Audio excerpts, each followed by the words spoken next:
adakah wajib di atas anak bahawa mewakil ia pada semaya mayat bapaknya? Apakah hukumnya? Minta Bapa hurai.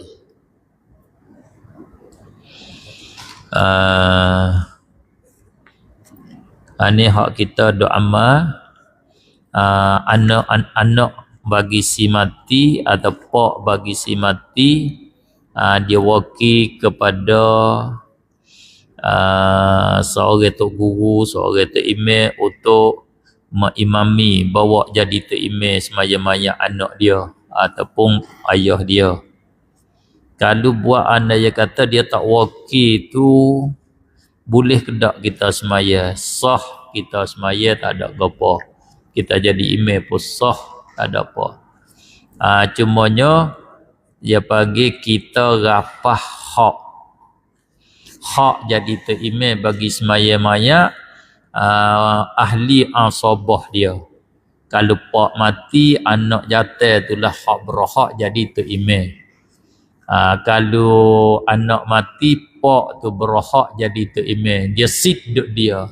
Kita nyagi semaya jadi terimam, nama kita rapah sit dia. Salah kita pergi dulu pergi rapah sit dia tu. Tu salah situ. Nisbah dengan sah, semaya kita sah.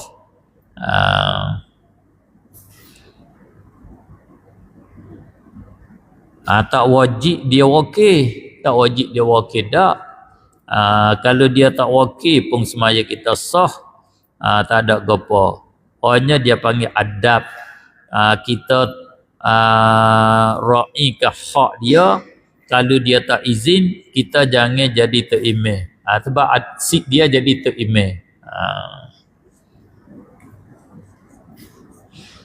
Apa kalau kita maklum dah anak dia tak mengaji, dia tak mengaji, dia berasa dia jauh dengan Tuhan. Kita orang biasa, kita berasa jauh dengan Tuhan.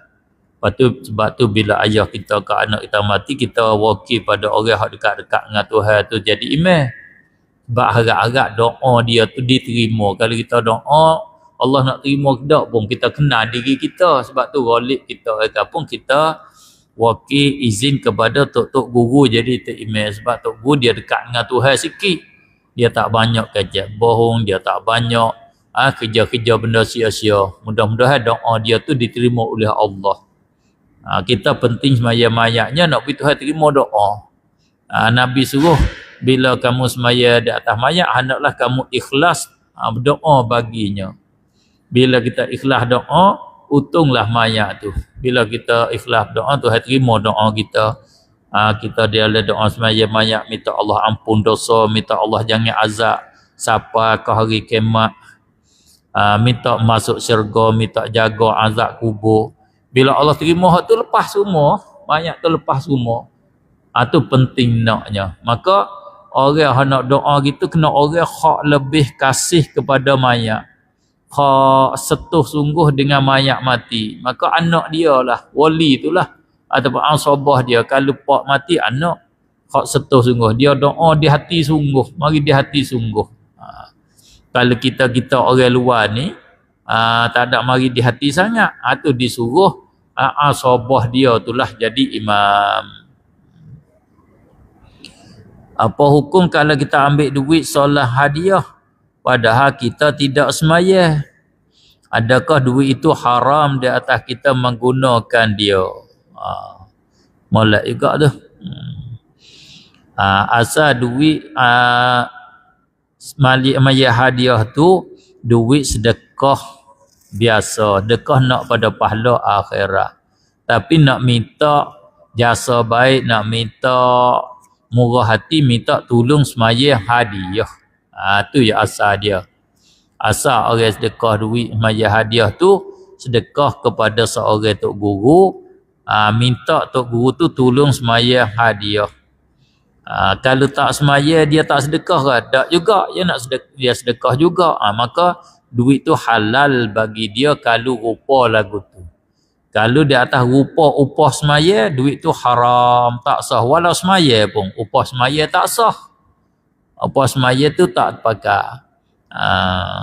Kalau sedekah, ganti mayat. Sedekah duit 20 kok, 50 kok, ganti mayat sedekah. Siapa pahala kepada mayat dengan ijma', tak ada khilaf. Pahala dia sedekah duit 20 kok, 100 kok tu siapa kepada mayat, serupa dengan mayat sedekah sendiri pada masa dia hidup. Lepas tu semaya hadiah tu suku pula, pahala suku pula. Orang tu semaya ikhlas, dia berdoa dengan Allah, minta siapa pahala semaya dia ni kepada mayat, kau tu siapa pahala di sisi jumhur ulama, siapa pahala dia lepak mazhab, siapa pahala kepada mayat.